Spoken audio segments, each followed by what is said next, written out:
పల్నాడు జిల్లా నరసరావుపేటలో కేంద్ర వైద్య బృందం అధికారులు విస్తృతంగా పర్యటించారు. ఇటీవల మరణించిన 2 ఏళ్ల బాలిక కుటుంబ సభ్యుల్ని కలిసి వివరాలను అడిగి తెలుసుకున్నారు.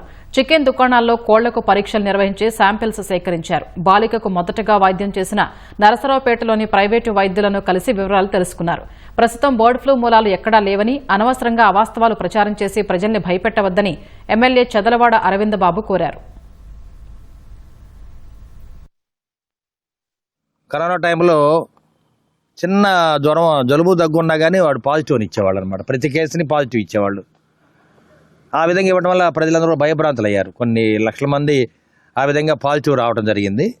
ఇట్లా వ్యవస్థ అనేది సడన్గా ప్రజల్లోకి పంపకూడదు. దీన్ని ఒక ఎస్టిమేటెడ్గా ఒక మెడికల్ టీం అనేది దాన్ని స్టడీ చేసి ఏదైతే ఎయిమ్స్ వాళ్ళు ఆ రిపోర్ట్ని బయటికి వదిలారో ఆ రిపోర్ట్ని మరి సీఎం గారి దృష్టిలో పెట్టి, హెల్త్ మినిస్టర్ గారి దృష్టిలో పెట్టి దాన్ని బయటికి రిలీజ్ చేయాలన్నమాట.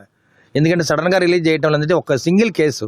ఈ సింగిల్ కేసు వల్ల వ్యవస్థ అంతా కూడా పాడైపోద్ది. అందుకని మీడియా సోదరులు కూడా ఒకటే గుర్తుపెట్టుకోవాలి, ఇది ఒరిజినల్గా బర్డ్ ఫ్లూ కాదేమని వైద్య నిపుణులందరూ కూడా చెప్తున్నారు. ఇది ఒక వైరల్ డిసీజ్ ఏమని అనుకుంటున్నారు, H5N1. అందువల్ల దీనివల్ల ఎటువంటి ఇబ్బంది లేదు. ఏదైనా కుటుంబ సభ్యులకి ప్రభుత్వం అండగా ఉంటుంది, వైద్యాధికారులు అండగా ఉంటారని చెప్తున్నాను. జ్వరం వచ్చిందని ఎత్తుకున్నప్పుడు ఈ రకమైన పొజిషన్లో ఎత్తుకోవటం జరిగింది. అంటే ముక్కుకున్న దీనికి ఎంత తేడా. ఇక్కడిని మొదలుపెట్టుకుంటే 4 రోజుల్లో అమ్మాయిని ఎత్తుకోవటం జరిగింది. మరి ఇది కంటామినేషన్ అయితే ఆ తల్లికి రావాలా, ఆ తండ్రికి రావాలా? హాస్పిటల్లో చేసినప్పుడు టోటల్గా ఇది ఈ డిసీజ్ కాదు కదా.